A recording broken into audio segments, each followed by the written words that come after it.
You know what time it is? It's time to get in the game with your host, Cynthia J.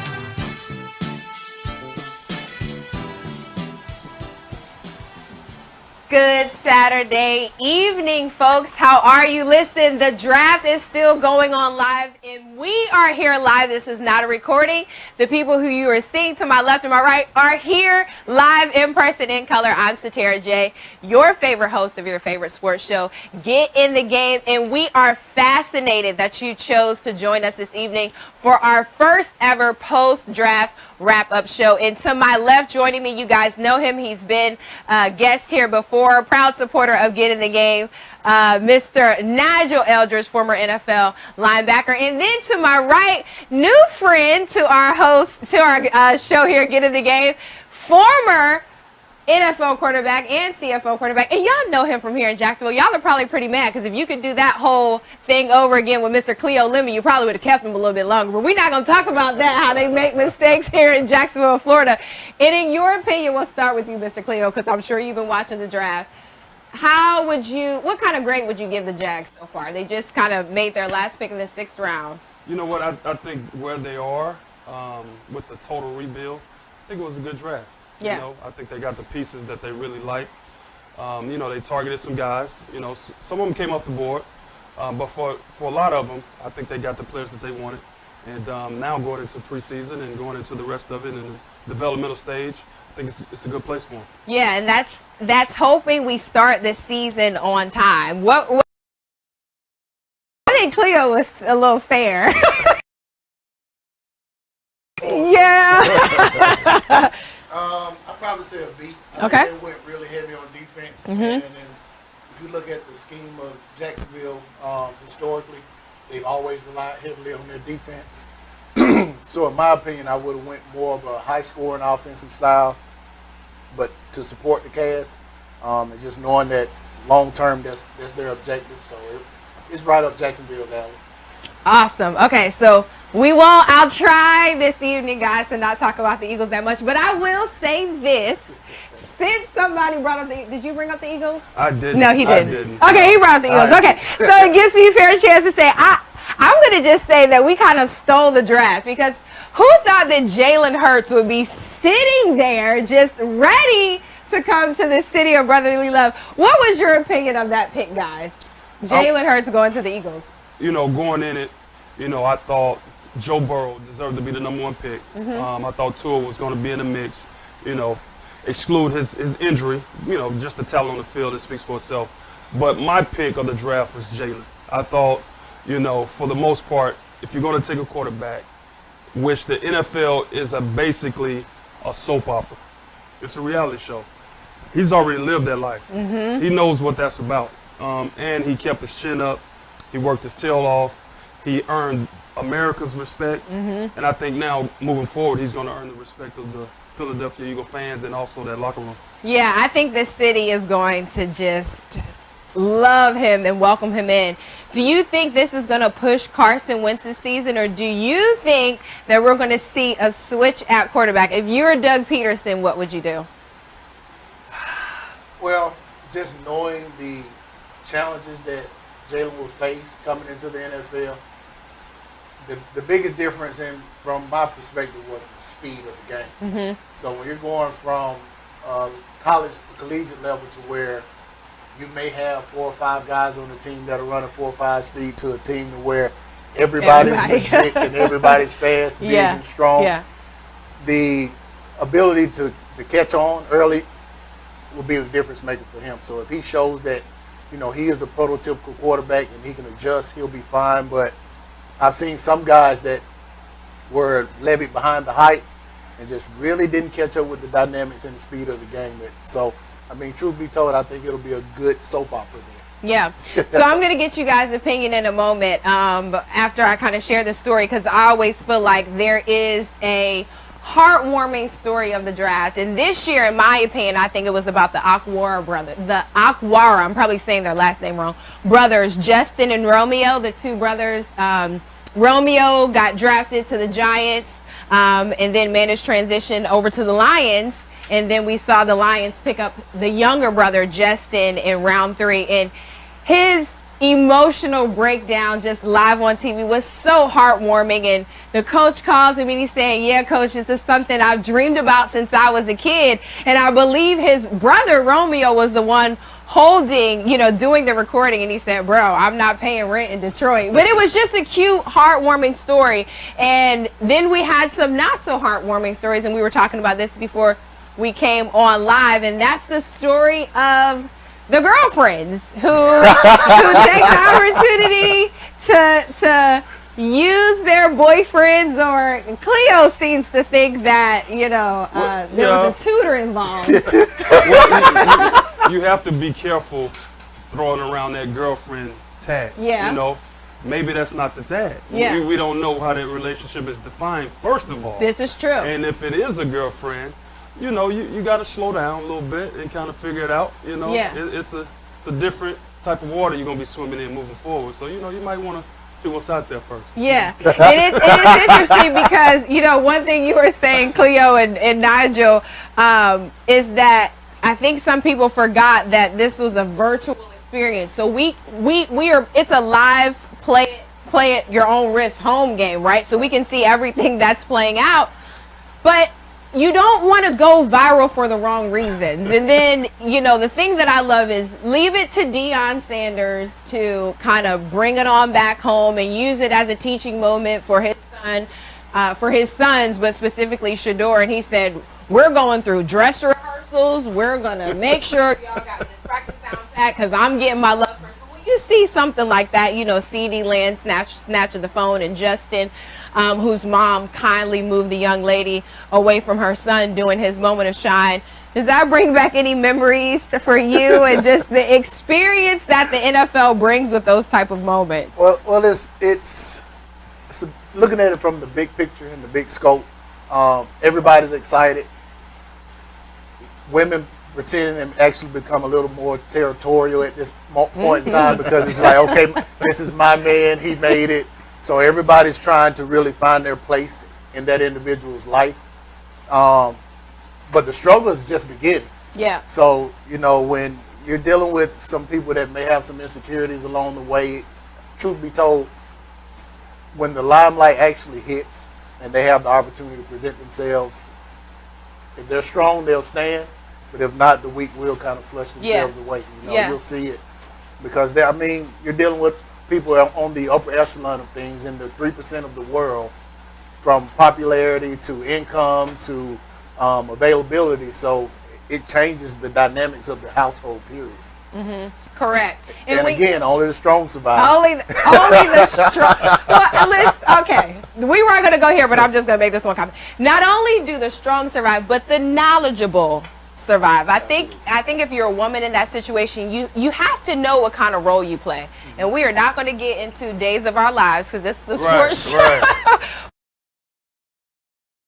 Do you think that has any type of distraction on the player?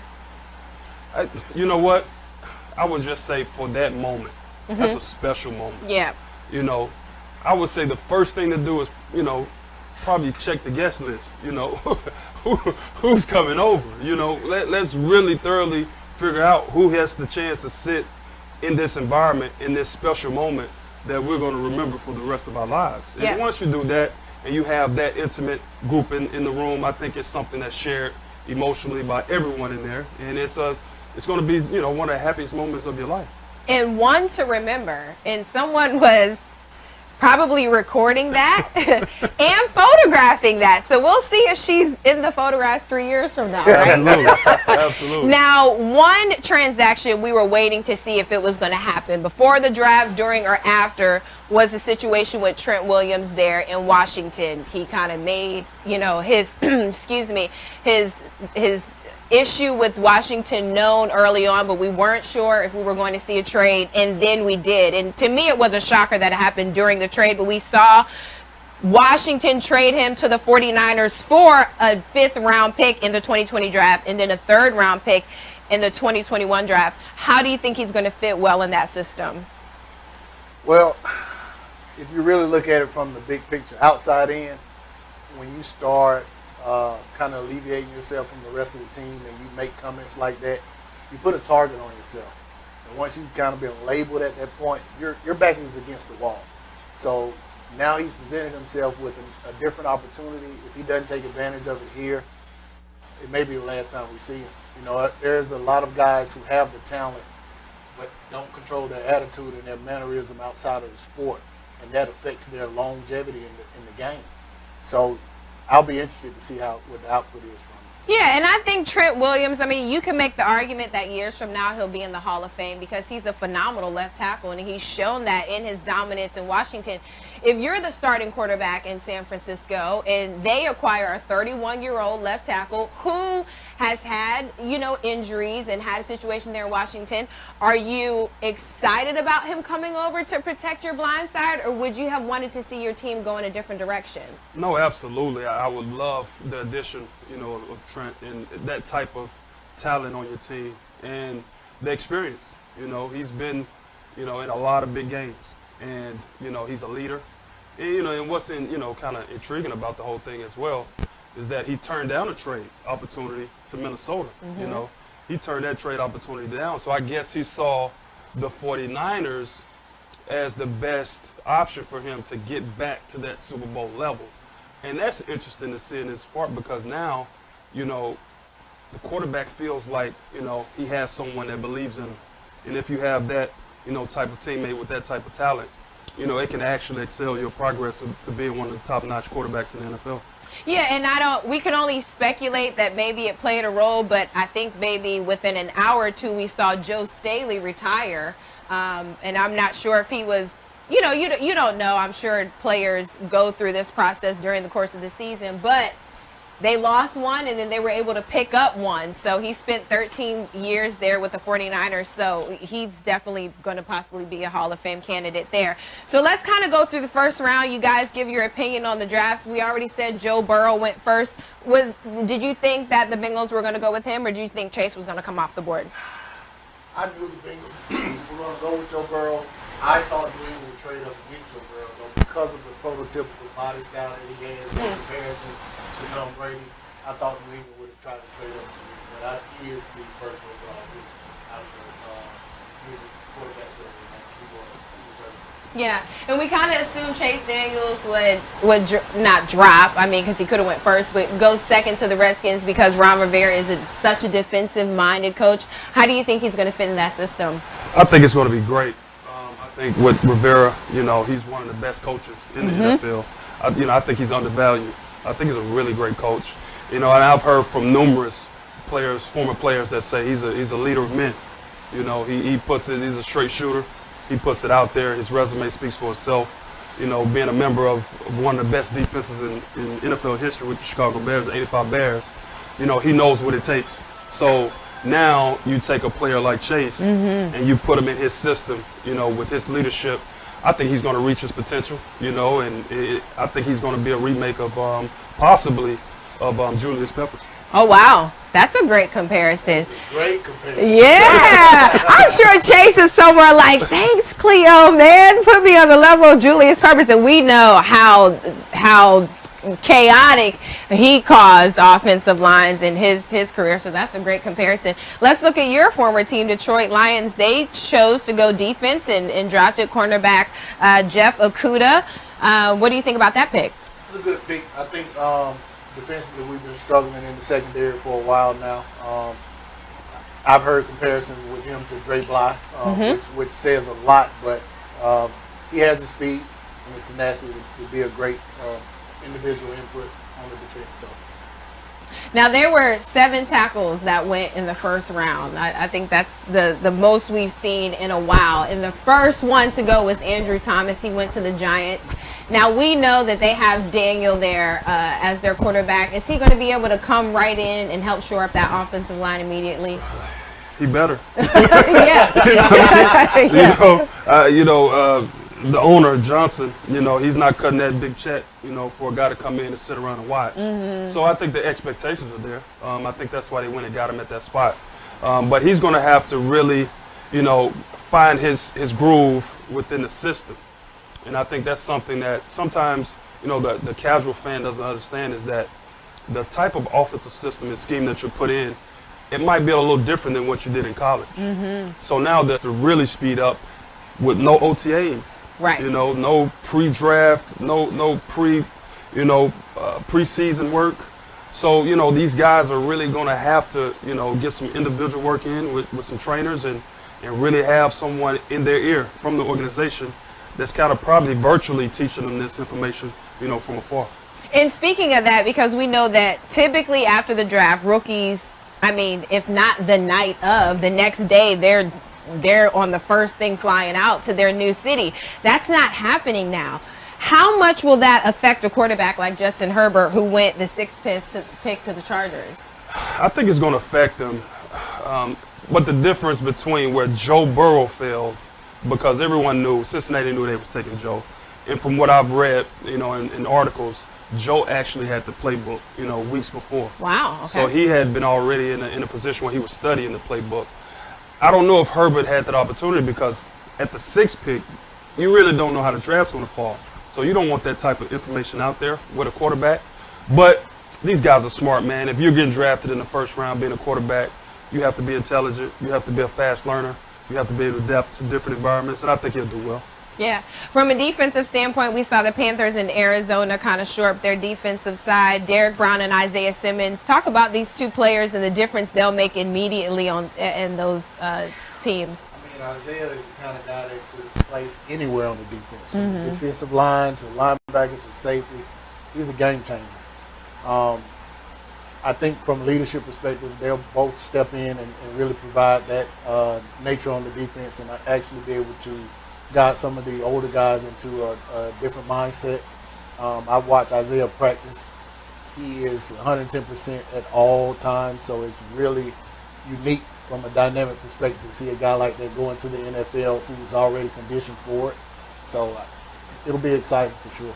We'll skip over the Jags' first pick because we'll talk about everyone they pick next. But we saw the next tackle come off the board and go to Cleveland. They've been, in my opinion, trying to figure it out for years. Did they get it right with this pick, picking a tackle, their first selection?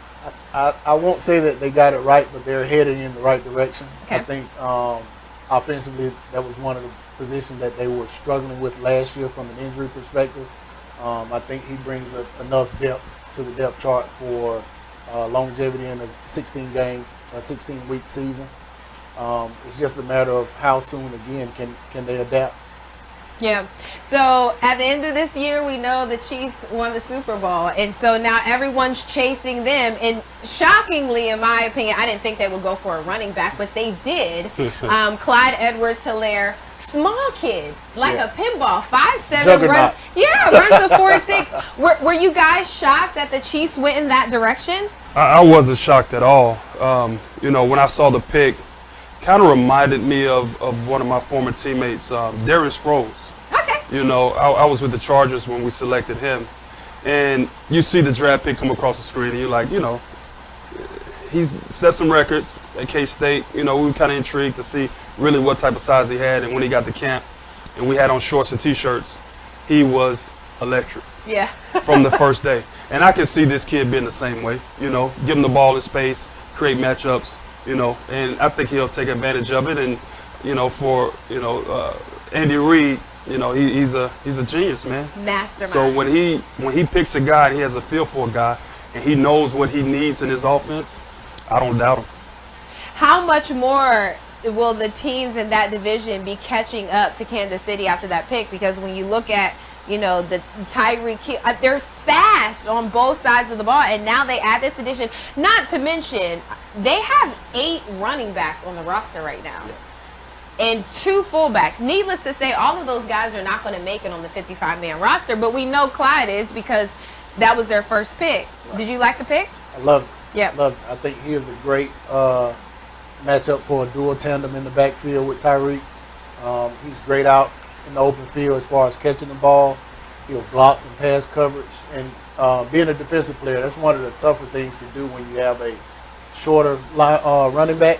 When you're going in and engaging and he's coming from the ground up, it's hard to miss those chin checks. And he's so short. So you could almost, when you're looking at a linebacker that's 6'2", which now they are that size these days, and they're 250, you can almost go over him. No, well, you overlook him. Yeah. But you won't go over him. Especially if he's hiding behind, which we know Kansas City, their offensive linemen it's not the largest offensive line in the league, but when you're 5'7" and you can hide behind 6'4" and 6'2" and 6'6" and 6'8" tight ends, I mean, it's going to make defenses hard to find them. Absolutely. Now, one pick in the draft that sent, I think, the social media world crazy was Green Bay apparently making Aaron Rodgers not the most welcoming quarterback, as we saw Carson Wentz, went to social media and said, hey, Jalen Hurts, welcome to the city. We don't necessarily see A-Rod do that, but they picked Jordan Love from Utah, and they traded up to get him. Were you guys shocked by that pick, and what do you think it's going to do in camp when they all get on that field together? I think when, the saying, if you don't be careful, history will repeat itself. Mm-hmm. And I think that's what we saw with, with Rodgers being in that spot, and he was the guy coming in to replace a legend in Favre. And now history has just worked its way back around.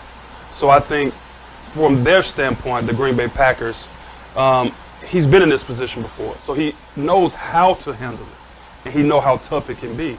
Now, for them, their evaluation on the quarterback Love must have been through the roof, because I looked at a stat earlier.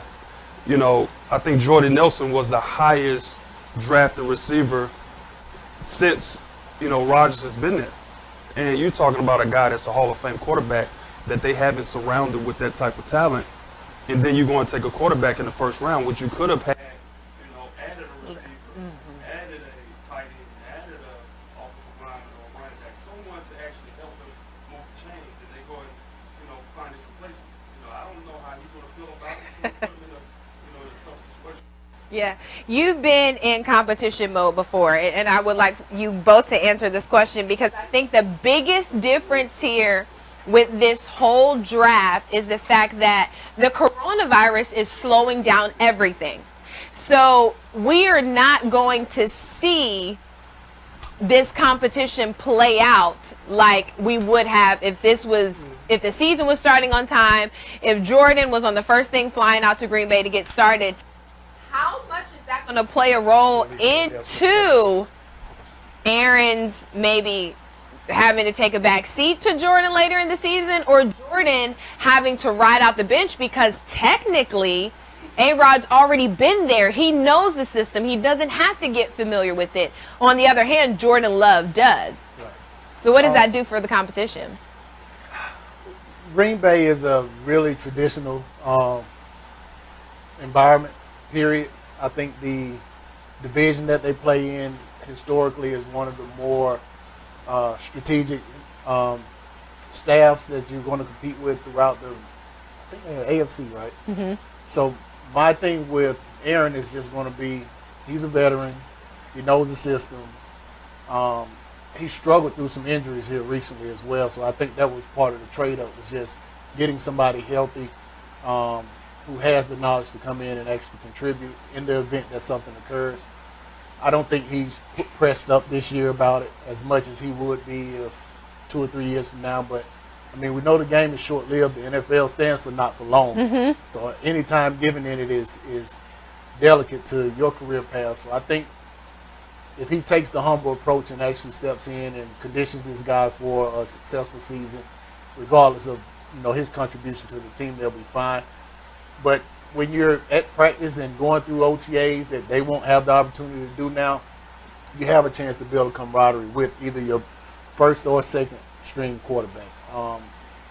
The lack there from a rookie perspective is just, again, having the opportunity to run routes with the receivers, get the cohesion with some of the other team members, the offensive line, snap counts, things of that nature will shift when you go into the NFL. So, again, if he stands up to the task and actually performs well, he'll be fine. But I don't think initially that Green Bay is going to go with a rookie at quarterback. I think he'll have to really earn his stripes in Green Bay. Do you agree with that? Well, I think, the draft itself hopefully will light a fire, under Rodgers. I would assume that their plans are not to play this kid year 1, year 2.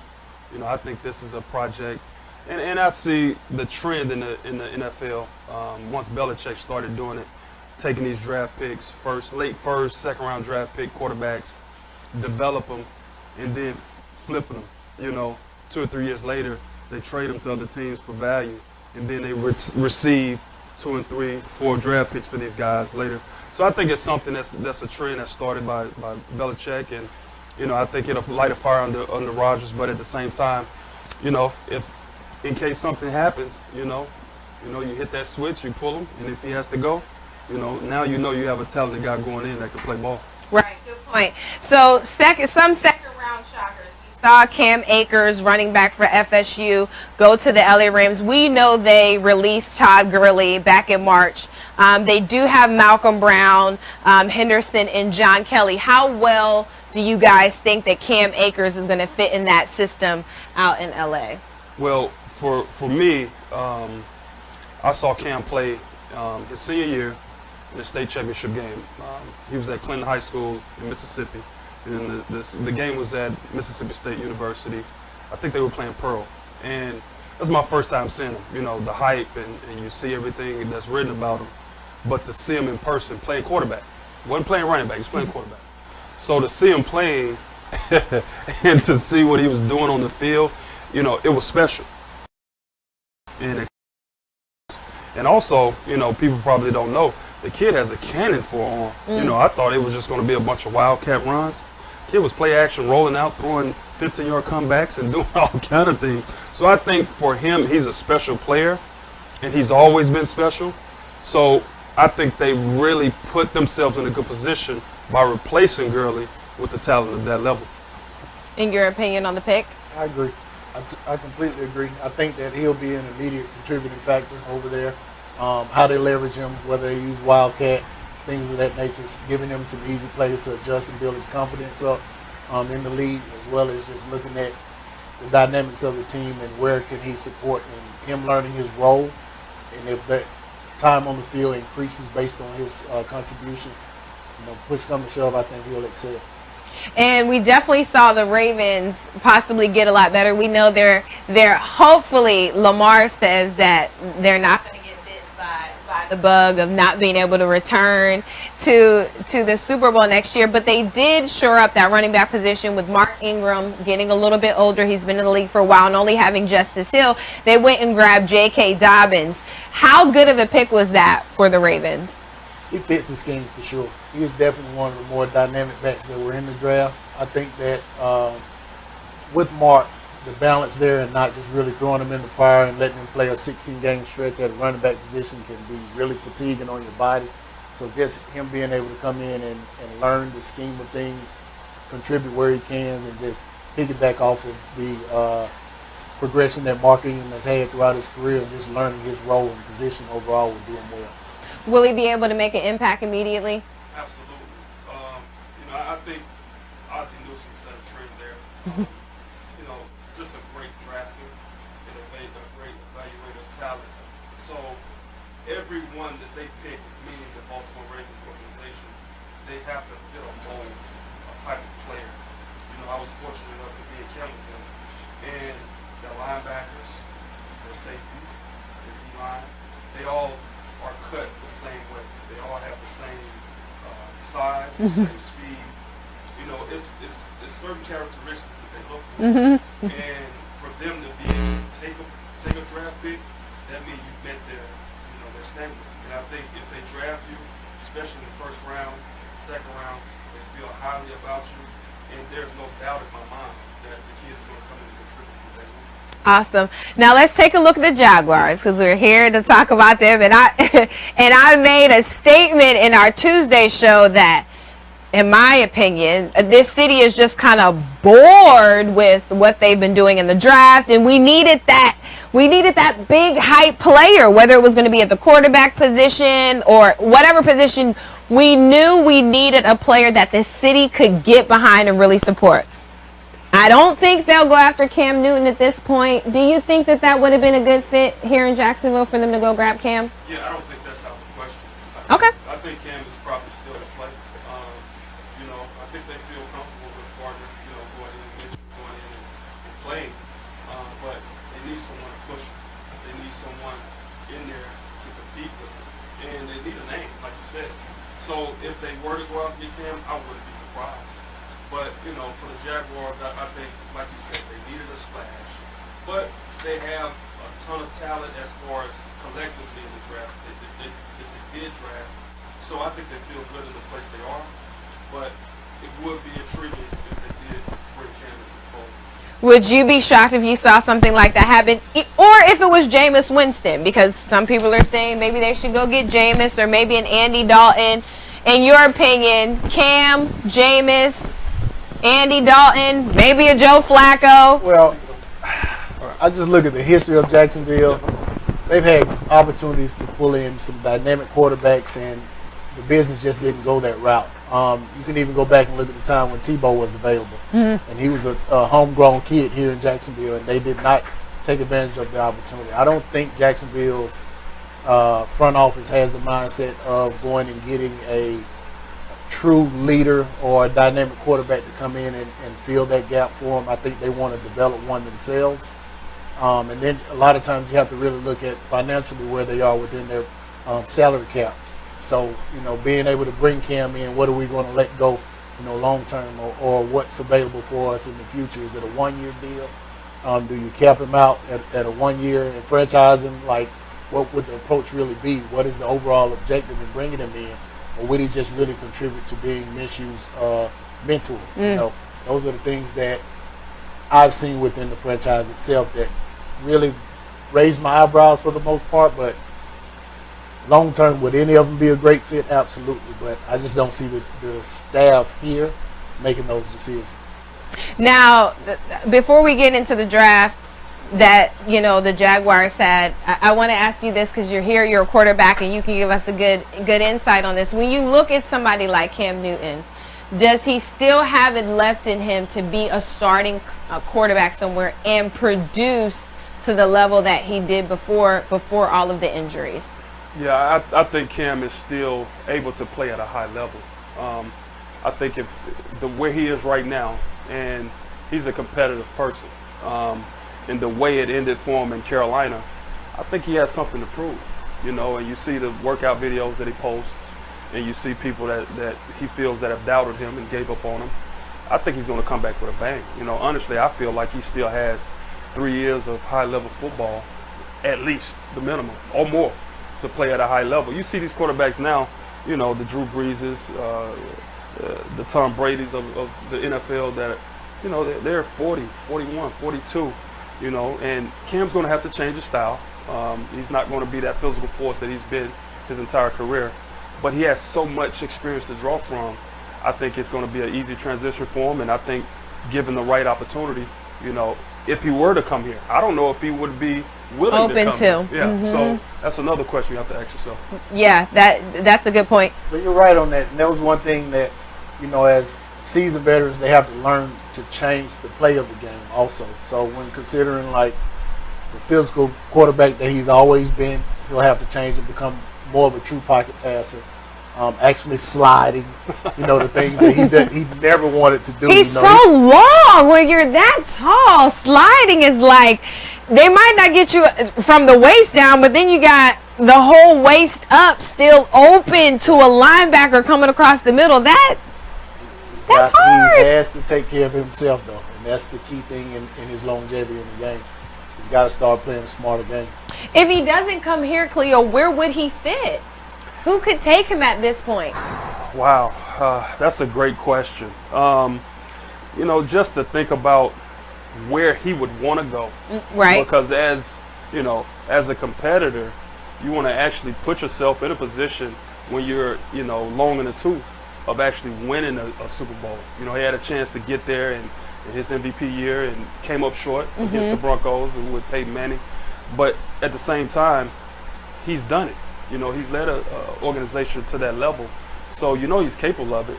Now, finding the best fit, that's the other question. And there are plenty of organizations that I know they're doing their homework, but it's hard to pull a trigger on him when he hasn't been able to take a physical. They want to know for sure that he's healed, he's healthy and ready to go. And I think once that opens back up and they can actually get the eyes on him and get the doctors in on him, I think it'll be fast when he signs with the team. Yeah, it's difficult to think where he could fit because while you're talking in my mind and I'm going around, you know, state to state, team to team, so many teams have gone younger. You know, they either have rookie quarterbacks that they're looking to come in and start immediately, or they drafted last year, so they're on round, you know, year 2, or they have a proven veteran. So it's kind of hard to think immediately where he could go. You know, for me, I would love to see him in New England. You know, putting that style of player, you know, with Belichick, you know, the evil genius. I think it's something. The evil genius. I think you didn't say that loud enough. He said the evil genius. You know, that's how they view him. But yeah, you know, I think he's just been, you know, 10 paces ahead of every organization in the NFL for a long time, and for him to get his hands on that type of talent, I think that would be the best place for Cam to extend his career. Could Cam's personality fit with Belichick? If anything, I feel like Foxborough would slow him down because you have nothing to do except study your playbook. Well, and back to the point, Cam is aging, so he's getting a little older, a little bit more mature, so he's got to make some he's got to make some smart decisions there. I think Belichick and their program would produce a different Cam. His dynamic style of play would really bring a boost to that organization. But again, it's a matter of where does he want to play. The worst thing you could do is get traded or placed or picked to play in a place where you don't feel you're going to be valued to your best potential. Because then you get to a place of not giving your all, and that increases your risk of being injured again. I definitely agree. And, you know, with Cam and what he brings, and I always say it's always about mindset and where his mindset is right now. Going in and just recalibrate. Just hit the reset button. Go in, learn. You know, Josh McDaniels, he's proven. You know, he's a great offensive coordinator. Just go in there, sit down, be an open book, you know, be a sponge, learn their system, learn the Patriot way, and then 3-4 years later, I think you're going to actually be excited about the decision you make if that opportunity presents itself to join that type of organization. Well, whether the Jags bring him here or not, Shad Khan, if you're watching, he would be the splash that Jacksonville would need. I think that everybody would get behind the Jaguars if they picked up a player like that. But do you think they made a splash with their first pick in picking up C.J. Henderson? Was he the right first pick for Jacksonville? It's tough.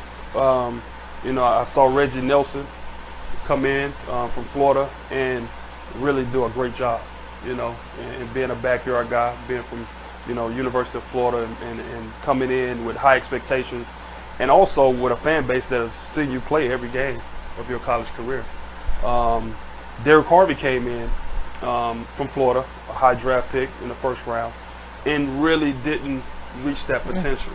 So it's a thin line between having a guy that you draft out of your backyard versus, you know, going to get a guy that's new to the area, new to the fan base. Everybody gets excited about him. But the talent, there's no knocking the talent. The talent is there. And I think for the talent to be here, I think now the coaching has to go with it, put him in the right scheme, and let him go and play his game. And with their second pick, they kind of shored up the defense and possibly calmed down this city from still freaking out from giving away Calais Campbell to the Ravens, and they went and got the edge rusher, Calais from LSU. Was that a good pick to kind of calm the fans down here that it's okay, we're going to be able to be okay without Calais? So I want to speak to both of the picks really quick. So with Henderson, I want the fan base to give him a fair chance and not compare him to Jalen Ramsey. When you have a dynamic player like Jalen Ramsey, it's really tough that you try and compare the next corner to come in with that physicality, with that mindset, with his overarching ability. You have to give another player a fair chance. He's not going to be Jalen Ramsey. That doesn't mean he's not a shutdown corner. It doesn't have potential to become one. So you have to really be fair to a rookie that's stepping into that place. With the defensive tackle pick, I think it was great.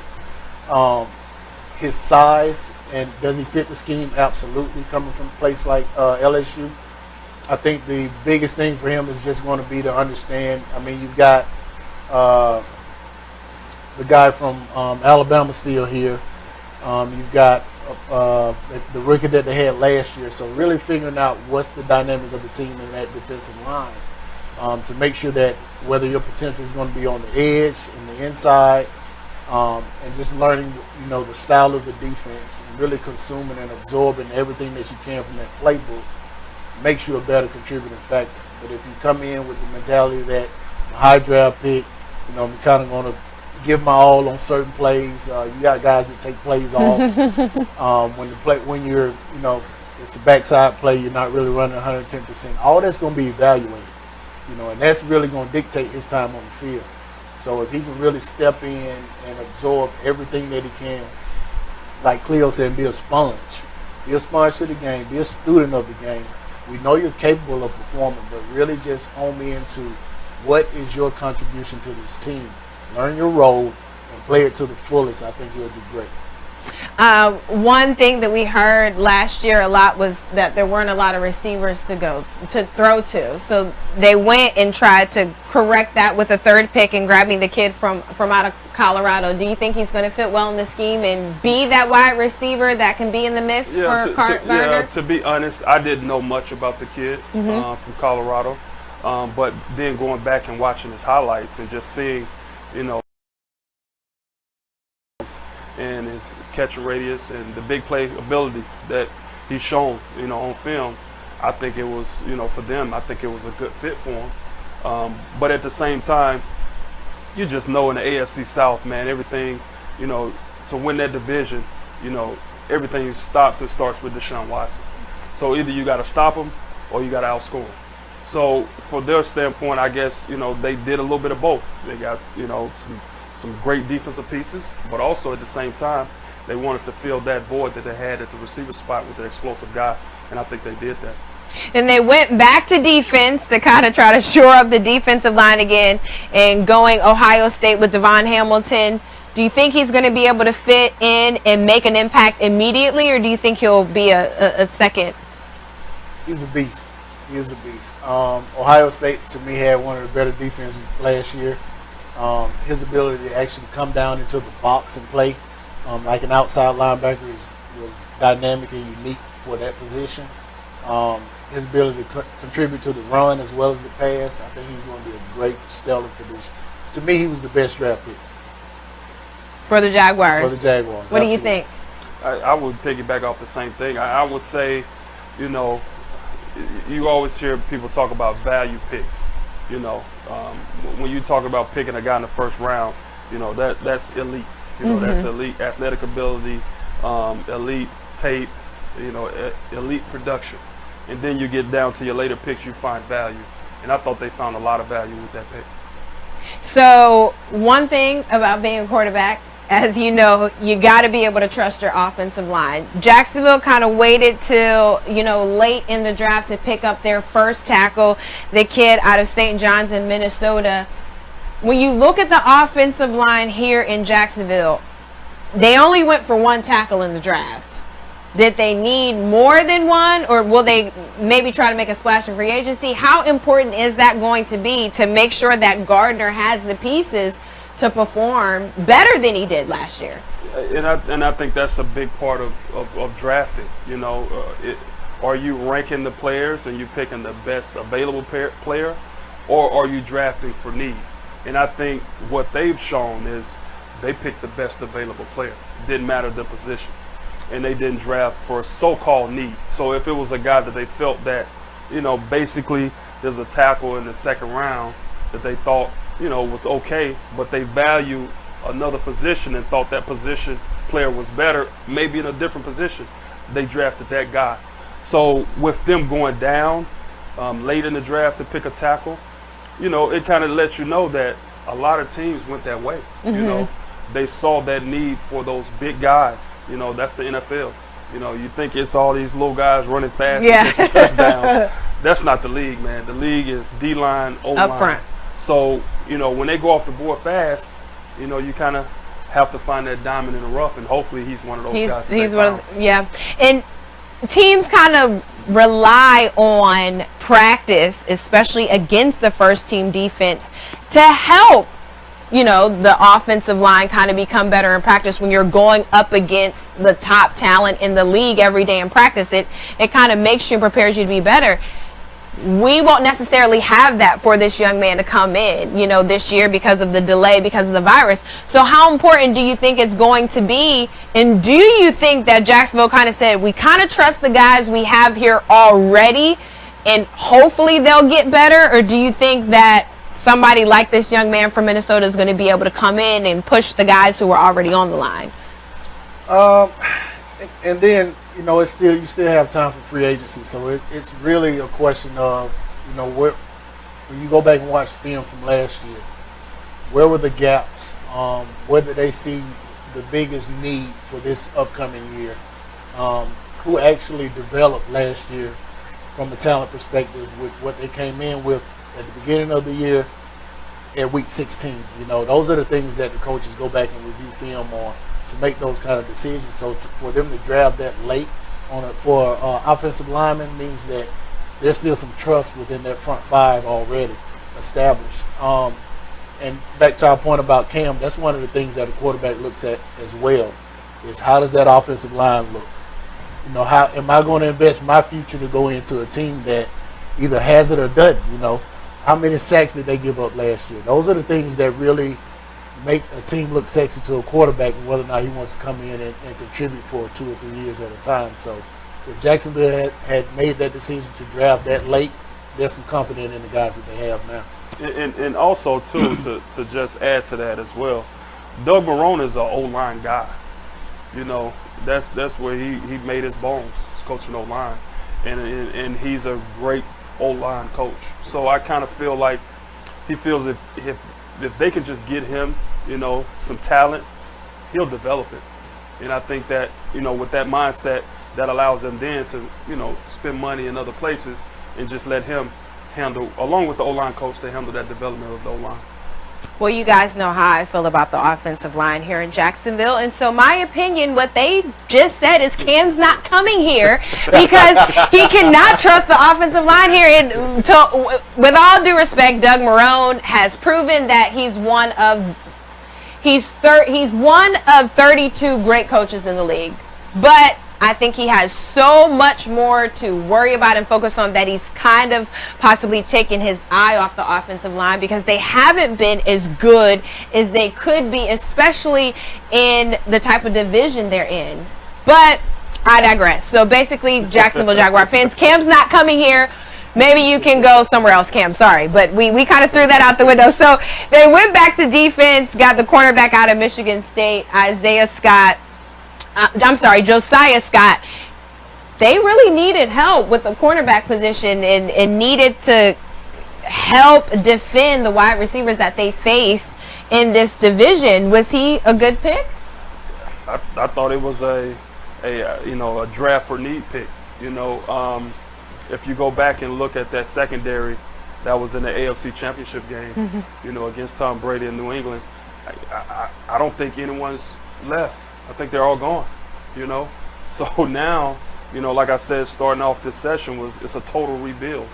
So, you know, when you have to rebuild that secondary from the ground up, you know, you're gonna take your lumps. But you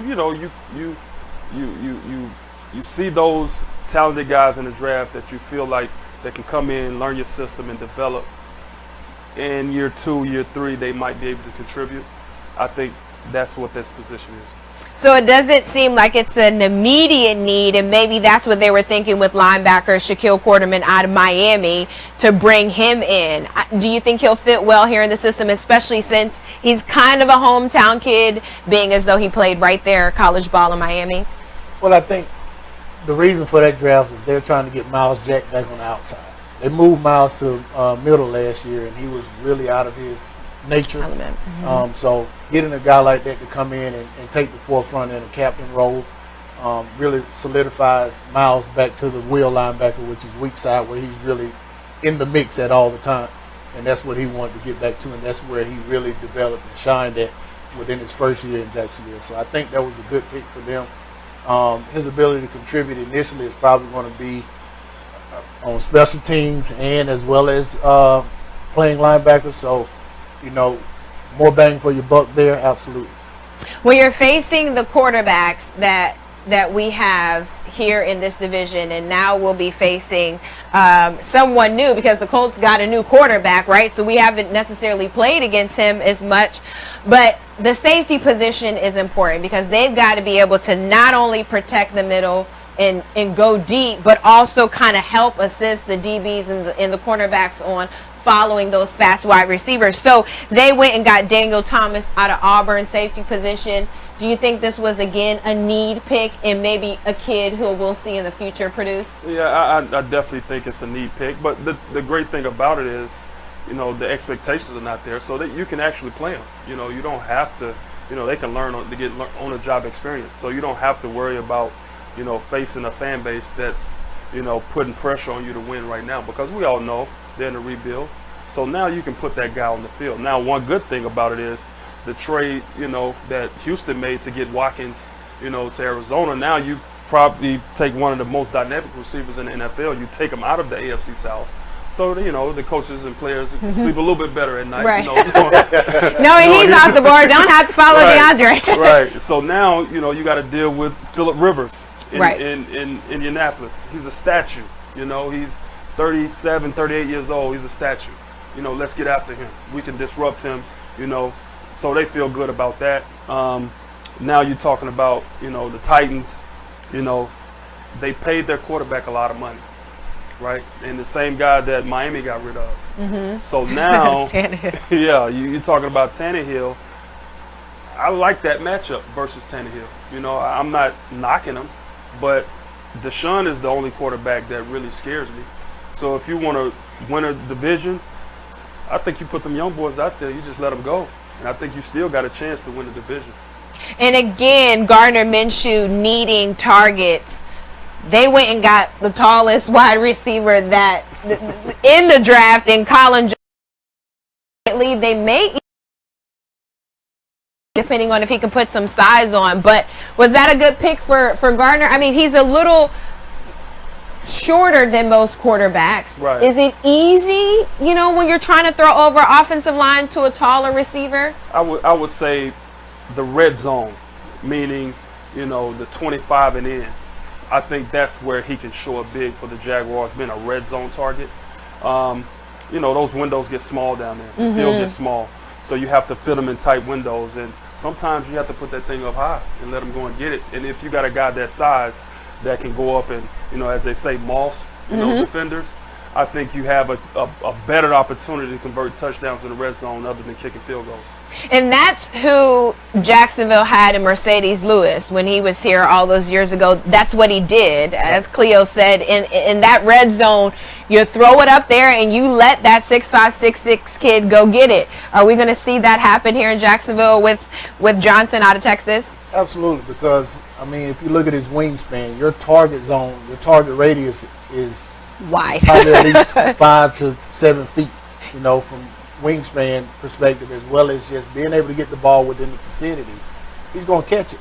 If you can put it on target or close enough, it's almost guaranteed. So back to Cleo's point, in the red zone, short distance, for sure, little dump offs, just getting them the ball, getting them acclimated to the game. It's the biggest need at a receiver position is just the ability to build your confidence up coming out of the gate, catching some of the shorter routes, the screens, the slants, getting engaged in the game and keeping him engaged builds his confidence so that, to his point, red zone, throw the ball up there, I'm ready. I've caught 5 balls driving down the field now. This is going to be easy. I'm ready. And watching Gardner play, he likes to make things happen outside the pocket as well. He does a great job of buying time. And I think when you are able to buy that time, that's when those big guys, and especially those fast guys, that's when they have the ability to separate. And I think with him being able to get outside the pocket, extend the play, and then giving those big targets and those fast targets the chance to go up and get it, I think they're going to use it in a really good way. Now, going into the draft, when you looked at the Jags' needs, cornerback, they needed a lot of defensive positions. Cornerback, D-line, linebacker, O-line, and running back. I don't think anyone was expecting them to pick up a quarterback, but they went ahead and got Jake Letton out of Oregon State. Is that to push Gardner? I mean, what is that pick all about? Is that a camp body that we hear, a lot? No offense to you, Jake, but I mean, you're in the NFL now. That's what they call them, camp bodies. Right. And yeah, he has to get ready for it. He's going to get broken down from from top to bottom. But I would love to see them go out in free agency and get an established guy. That's what you would want to do. With Minshew, and it being his first year being the guy, being the starter for an NFL franchise, I think this is when you start to see teams break you down even more. They got tape on you. They played you before, especially your division opponents. You don't really have as much success that second go around. So if you can have a veteran in that room to say, hey, look, man, I've been there. I know what's about to happen. Let me let you know, before you step on this field, what to look for. When you have a young guy that's in there for the first time, there's not much he can add to help the starter. So you would think they would add someone, but hey, go in there and compete, man. Give it your all and just see what happens. Well, we were not expecting to see Gardner Minshew, but unfortunately for Nick Foles, it was due to an injury because of the weakness of the offensive line, but I digress. Camp body, could he possibly push not Nick Foles, Gardner Minshew? Does he have the talent to do that? Well, he's a late draft pick, so his back is against the wall for sure. Does he have the capability? Absolutely. Playing a Division I school in college, he actually set a couple of records there, and his ability to the short game has been his thing. Without little film that I have seen on him, so 5 to 15 yards out, check downs, all of the above. Does he have the cannon in order to extend the play out, throw the 20, 30-yard ball? I'm not sure. But again, if he can come in and just contribute initially, I think long-term longevity is really up to him. And you have to not look at it like a mistake-free opportunity. You're supposed to just learn from your mistakes. As long as he's continuing to learn and grow, I think he'll be fine. So we did get one tight end in the draft, and that was Tyler Davis out of Georgia Tech. Potential camp body, maybe someone to kind of stick there on the offensive line to help push the offensive line. It was kind of a needed position. Did you think that was best player on the board at that point, or? Yeah, I think when you get to that point, you got him ranked. So, he was probably the highest ranked guy left, and they took him. But for him, you lace him up like everybody else. There's no difference between you and that first round draft pick other than a bag. And so if you can go in with the right mind frame, and go in and compete at a high level, and just make a name for yourself. And I think that he'll do a great job to do that and be competitive, but at the same time, just knowing, nothing's, given. So because you're a draft pick doesn't mean you're going to make the team. You got to go and earn it. And one thing you said back during your interview that I remember is there's 31 other teams that are going to be watching as well. So if you don't make it here, if you don't make the final cut, then maybe you can make it somewhere. So their last pick was another cornerback. So they went 3 cornerbacks in this past draft. Chris Claybooks out of Memphis. Seen any film on him? What's your opinion of that pick? So I kind of followed Memphis last year because they were, before they went to the All-American League, they were in Conference USA. So we actually used to compete with them at UAB. He was a phenomenal corner. Not playing some of the upper echelon schools would probably be the reason why he dropped so low in the draft. I think with the chip on his shoulder, he'll come in and have the opportunity to actually contribute. Sky's the limit as far as what I've seen on him. Not as tall as you'd like at a corner position, but really fast, able to break on the ball. And I think just, being an underdog, he should be able to come out and get some grit behind himself and do well. So I'm looking forward to seeing him. So overall, giving out a grade again, now that we've gone through all the picks, in the beginning you said a B. Do you still feel like Jacksonville gets a B, even though they didn't necessarily fix the offensive line that we thought. They didn't go get a running back, which could have been a considered need. Maybe they'll go out in free agency. We know Todd Gurley's still out there, maybe, or Devontae Freeman's out there. Right. LaShawn McCoy's out there. There's tons of Frank Gore's still out there as well, I believe. So there's tons of running backs you can go and get. You still giving them a B? I still give them a B. I think what they did was actually look at, again, where they were last year, how some of the guys finished off, where they were as far as injuries, looking at the growth on the team, the development of the players. I think they still deserve a B. Do they get better? I think sometimes it's, you know, you get better as a group, as a collection of talent. You know, I don't know if you can single one pick out that you would say he's a, you know, organizational changer. But I think with the number of picks they had, the talent they were able to evaluate and bring into the organization, I think they're going to be better as a group. I think the locker room is going to be better. I think that's where a lot of issues that were lingering, and I think that's a conscious decision that they made moving forward was, hey, let's get some guys that's going to buy into the system, you know, that's going to be team first guys, right? And you really hate to see Calais go because that's what his role was. But at the same time, I was a part of something Marty Schottenheimer did, the same thing. He got rid of a bunch of veterans, brought in a bunch of young, hungry guys on their first and second year deals, you know, that were just ready to play. And, man, they went out and competed, and I can see the same thing happening with this team because the division. I think, you know, Houston is the top of the division, but they got rid of Watkins, you know, and now players on that team are questioning the head coach O'Brien, so you don't know where their mental is going to be, right? So I think the division is up for grabs, and if you get these guys to click and become a team, I think they can go for it.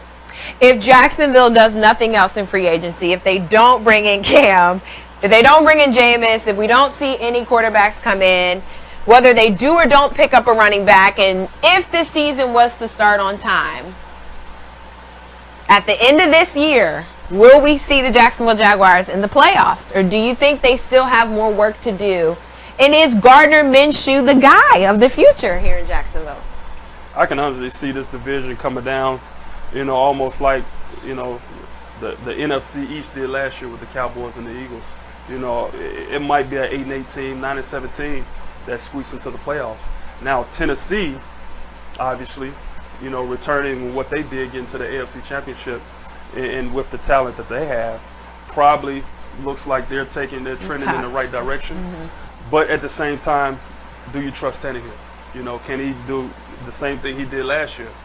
The jury's still out. You know, they gave him $100 million. We'll find out. But let's go out and compete, man. You know, and let's not just give this division away. Let's go out and try to win it. And a lot of times I mean, from what you could argue that you see over the years is, it happened to Matt Ryan, in my opinion. You see these guys get the $100 million deals, and then their production drops terribly. If that does happen with Tennessee, is Jacksonville the front runner to take this division, or would it be the Texans? Or could the Colts sneak in? Because Phillip Rivers, in my opinion, he has a lot to prove as well, because people think that he is trash can water. I mean, they think he is. They think he's done. They think he's washed up, dry, old, should retire here in Florida and just move on with his life. So I think that he has a lot to prove. I think that he wants to say, hey, it's not just Drew Brees. It's not just Tom Brady. I'm still here. So we could see the Colts make a splash as well. Well, I think the Texans probably would be second in the seat as of today. Jacksonville and the Colts would probably be fighting for a third seat. Really boils down to the team overall, the dynamics. How well can they cultivate together? How willing are they to buy into the dynamics of the team and to the role that each of them will play? And Bill Belichick is great at it. You know, he does go after the younger guys. When you look at egotistic players, guys who have the personalities that clash a locker room, it's tough to keep them, you know. When you know that overall your franchise is dependent on at least 50 other players, you know, why take the risk at one? So being able to get the hungry guys in there, giving them the opportunity and knowing that there's growth and potential behind them, it's difficult to shy away from it. You know, you want a big name guy in there selling tickets for sure, but if at the end of the day it's going to cost you the dynamics of your team overall, a lot of guys are not willing to take that risk. Now this is kind of a broad question, and you may need a moment to think about it. Don't worry, I'll just talk about the Eagles until you give your response. That's fine. We have plenty of time. Who do you think won the draft? You always see the team that, you know, whether it was players they lost in free agency or players that retired or guys who kind of ended the season hurt, so we don't know if they'll be back, guys that got traded. Who got better in this draft that needed to get better in order to either hold the head coach's position secure or kind of secure some of the players that were there the year before? Man, you know what? I really like what Miami did. Okay. I think Miami got one of my running backs. Had a ton of draft picks. I thought they had a plan going into the draft. I thought they stuck to that plan.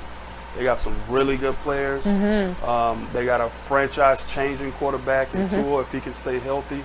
I really like what Miami has done with that draft and in the direction they're headed, the way they ended the season last year. Really looking for some big things out of the Dolphins, and I think they're gonna really be in a good place to compete for that division, especially since, you know, Tom Terrific is gone. Yeah. So it's up for grabs. And is Tua the guy to get them over the hump of finally being able to beat Belichick? That's a tough question. Now, does it happen? He's laughing. I guess we're going to get to him in a second. Now, does it happen in 2020? I don't know, right? That's a little bit too soon, because do you play Tua? Do you sit him, let him recover 100% healthy? Or do you say, hey, look, let's not let the Buffalo Bills gain traction. They're trending in a direction. Oh, yeah. Don't and let they definitely got better on wide receiver, Don't let Le'Veon get going in New York. Yeah. You know, sometimes you say, look, let's strike right now when everybody's on an equal playing field and let just Tua go out there and do his thing. Mm-hmm. Now, do they put him in, you know, that jersey number 13? You know, they hung up Dan Marino's jersey. Yeah. There, so looks like he's going to be looking for a new number. Yeah. But other than that, you know, I like what they're doing. I like the direction they're moving in, and I think they can compete. Now let's keep rolling with the Dolphins before you give your team pick, because when I think about Bill Belichick and you look at Tua being able to get over that hump, he is being coached, but he had been coached by arguably one of the greatest college coaches in the history of the game, in Nick Saban. And we know how close Nick Saban is with Bill Belichick. So having been under Nick for that long, is there something he's maybe been able to learn about Belichick that he can use to his advantage? Or is Bill just, you just can't catch Bill, no catching Bill? No, you know, it's tough to say, you know, what Saban has, you know, instilled him about Belichick, but the preparation and his approach, his mental approach to the game, I think that's probably the most he's learned from Saban and what Saban learned from Belichick. Because, you know, I played under Saban in Miami, and Saban, he was a guy that was going to find ways to win. Mm-hmm. So for us, you know, we played the Patriots at home, and I think that was our first time playing them in that division with Saban being a head coach, and we beat him. And it was going to be more that to come, you know, if he didn't leave and go to Alabama. But Tua, with that mindset of preparation, I think that's what's going to carry him, you know, to that next level of quarterback play in the NFL. In your opinion, what team won the draft? Who should we see a big improvement out of? Should we start the NFL season on time this year? Tough. I can't pick one. You can pick the Eagles if you want to. Why not? I mean, we got Jalen Hurts, and my producer, Mr. Petty, thinks that Carson Wentz sucks, which I don't think he does. But you don't have to pick the Eagles. You can pick anybody who you want to pick. I mean, I like the first overall pick. I do. I think that Joe's going to bring a lot to the league. His willingness to win reminds me of a late great quarterback. His ability to kind of finagle a defense. Who's that late great quarterback? Tavares Jackson. So his mindset and his ability to kind of counter an offense because you don't look at him as a runner. You look at him as a traditional pocket passer. But he actually can run and will, but has a strong arm, has the mindset of a Tim Tebow to come in and win regardless of, back against the wall. As long as they're given the supporting cast, his receivers really home in and feed him the way he needs to as far as learning the system, catching the ball, rerouting when he strands out of the pocket. He'll be fine. I think the Bengals got the best pick in the draft. Absolutely. I'm sure they feel that way as well. Listen, guys, we're going to wrap it up here because they can smell the chicken. And the chicken I'm talking about is from our sponsor, Alvin Brooks at My Season Chicken and Ribs. So I'm going to let these former football players who probably still have the same appetite they had when they were getting ready for their you guys remember when you were getting ready for the draft? Absolutely. Yes. Absolutely. Yeah, those memories still sit there. Oh, yeah. What were you doing? I was training. Yeah. I was training in Memphis, Tennessee. I had signed with Jimmy Sexton. Okay. And he had his class that year. That was 2001 draft class. That was Michael Vick, LaDainian Tomlinson, that draft. So I was training, man, trying to be at my best to go into the combine and make a name for myself. Yeah, such a teacher's pet training on draft day. Were you training on draft day? I was eating. He was eating. I was at my high school, Lanier in Montgomery, Alabama, along with Henry Tellers, one of the guys that got picked to go to the Jets. He and I were sitting down eating some barbecue from Cookmon. So, absolutely, this is a remember. Whose barbecue's better? Oh, I can't say. Bro, Alvin for sure. Okay. Brooks. You heard that, Alvin Brooks. He's saying your barbecue's better than his draft barbecue. So we're going to let these guys eat. You guys, thank you so much for joining us for our post-draft wrap-up. You know where you can find us. Head on over to YouTube. Go like and subscribe to our page. Get in the game with Satara J. And follow us on social media as well. Instagram and Twitter at Bunch of Legs. That's LEGZZ. And on Facebook at Satara Bunch. Also join 904 Live Network there on Facebook. And head on over to their website and like their page as well. Don't forget, we are here every Tuesday at 6:30 live. Next week, we're going to kind of shift gears because I've been talking about football for a long time. But we're going to have Grayson Marshall Jr. on the show to kind of relive his past of playing basketball. So that should be fun. And then join us in May, because in May all of my shows will be dedicated to the mothers of NFL stars. So you definitely don't want to miss that. You're going to want to set your calendar for that. Listen, you guys, enjoy the rest of your Saturday evening. I'm going to let my guys go ahead and eat barbecue. You guys head over to My Season Chicken and Ribs if he hasn't sold out already for a Saturday. Best barbecue in town. I know because I can tell by the way people eat it. I don't eat chicken, but he does have a plant-based burger, so you can ask him to hook you up with a Beyond Meat burger there as well. You guys enjoy the rest of your evening. Thank you to my producer Stefan Petty, Mr. Allen, the best momager on the planet, Melinda Henry, and my stylist Barbara J. You guys, we will see you here next week live here on Get in the Game Tuesday at 6:30 p.m. Enjoy the rest of your evening.